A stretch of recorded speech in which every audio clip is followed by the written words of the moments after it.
আসসালামু আলাইকুম। D medical হলে আপনাকে স্বাগতম। আজকে আমরা জানব মেজেস্টল ও এপিটিস সিরাপ সম্পর্কে বিস্তারিত। এর ক্ষতিকর দিক এবং উপকার দিক সম্পর্কে বিস্তারিত জানতে আমাদের ভিডিওটি সম্পূর্ণ দেখুন। মেজেস্টল বা এপিটিস এই সকল সিরাপগুলো সাধারণত ব্রেস্ট ক্যান্সারের জন্য নির্দেশিত। এগুলা তেমন কোনো আপনার ক্ষুধামন্দ বা মোটা হওয়ার কোনো সিরাপ না। এগুলো আপনি একজন থেকে শুনছেন, আপনার থেকে আরেকজন শুনছে, এভাবে অনেকে খেয়ে থাকেন। মেজেস্টল সিরাপের অনেক ক্ষতিকর দিক আছে, যেমন যদি কোনো 45 বছরের নিচে মেয়ে খেয়ে থাকে তাহলে তার মিন্স অনিয়মিত হয়ে যায় অথবা মাসে 2-3 বার হয়, এরকম সমস্যা দেখা দিতে পারে।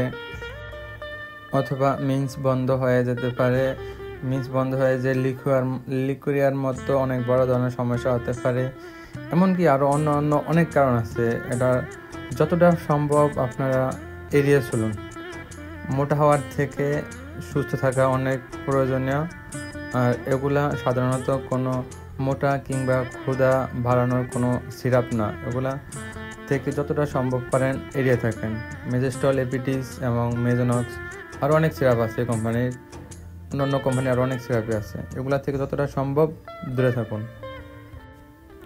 আর সবচাইতে বেশি ক্ষতিকর হয়ে থাকে ছেলেদের, কারণ এটা একটা মেইলি হরমোন। যদি ছেলেরা খেয়ে থাকে তাহলে তাদের সেক্সুয়াল সমস্যা হয়, এমনকি দ্রুত আউট হয়ে যায়।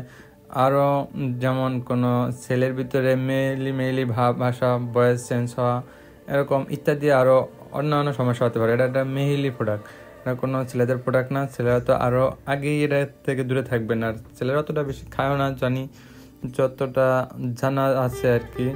ছেলেরা মোটা হওয়ার সিরাপের প্রতি ততটা আসক্ত না, কিন্তু মেয়েরা যত সম্ভব এটা থেকে দূরে থাকবেন। এটা কোনো মোটা হওয়া কিংবা স্বাস্থ্য বৃদ্ধি করার কোনো সিরাপ না।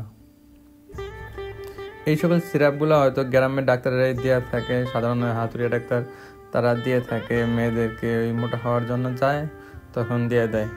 কিন্তু এগুলা থেকে আপনি দূরে থাকেন, নিজে সচেতন হন, অন্যকে সচেতন করুন।